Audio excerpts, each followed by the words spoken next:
(2020년 7월 22일) 오늘의 이슈를 살펴보는 이슈체크입니다. 2004년 헌법재판소의 위헌 결정으로 한동안 조용했던 행정수도 이전이 16년 만에 다시 재개되고 있습니다. 당청에서는 일제히 행정수도 이전 및 공공기관 지방 이전을 핵심 의제로 띄우면서 파장이 일고 있는데요. 오늘 이슈체크에서는 행정수도 이전 논의에 대해 살펴보겠습니다. 자세한 내용 김아련 기자와 함께합니다. 네, 안녕하세요. 김아련입니다. 네, 먼저 행정수도 이전 어떻게 나오게 된 건지 배경 설명해 주시죠. 오늘 더불어민주당 김두관 의원은 청와대, 국회, 대법원, 헌법재판소를 모두 세종시로 이전하는 행정수도 특별법을 재발의한다고 밝혔습니다. 그는 2004년 헌재가 관습헌법이라는 상식 밖의 규범을 내세워 위헌 결정을 내렸지만 16년의 세월이 흘렀고 또 수도권 집중으로 인한 국민적 고통이 임계점을 넘어서고 있어 법안 제출을 더 이상 미룰 수 없다고 지적했습니다. 네, 사실 행정수도 이전 정책은 노무현 정권 시절 때부터 꾸준히 이어져 왔습니다. 김두관 의원이 발의한 계기가 있습니까? 네, 과거 참여정부 시절 행정수도 이전은 균형 발전과 지방 분권 국가를 지향했던 노무현 대통령의 염원이었는데요. 김두관 의원에 따르면 문재인 대통령은 지역 주도형 뉴딜을 추진하겠다고 했고 김태년 원내대표는 행정수도 완성을 천명했다며 행정수도 이전이 코로나 경제 위기를 돌파할 획기적인 투자 사업이 될 수도 있다고 제시했습니다. 네, 야당 입장에서는 반발도 있을 것 같은데 반응 어떻습니까?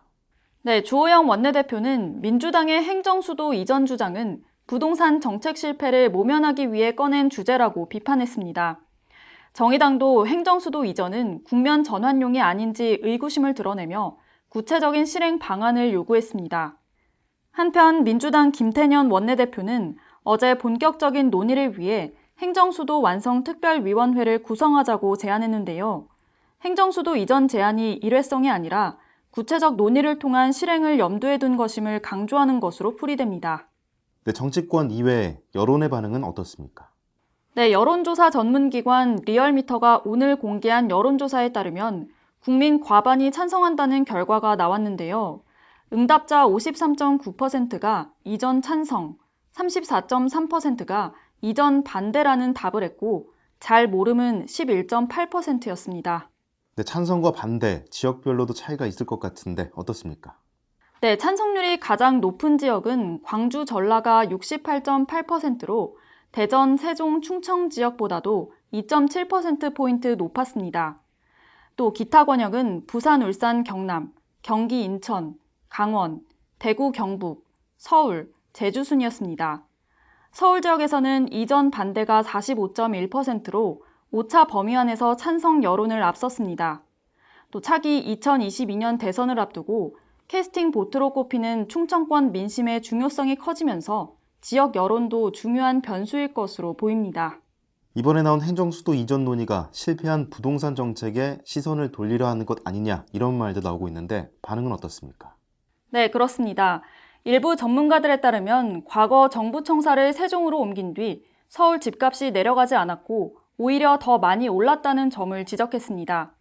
따라서 국회와 청와대를 세종으로 이전하면 상징적인 의미는 있겠지만 서울과 수도권 인구를 분산하는 효과는 없고 집값도 내려가지 않을 것이라고 혹평했습니다. 집값 안정을 위해서는 실효성 있는 주택 공급 대책이 필요하다는 목소리도 나왔습니다. 네, 설명 잘 들었습니다.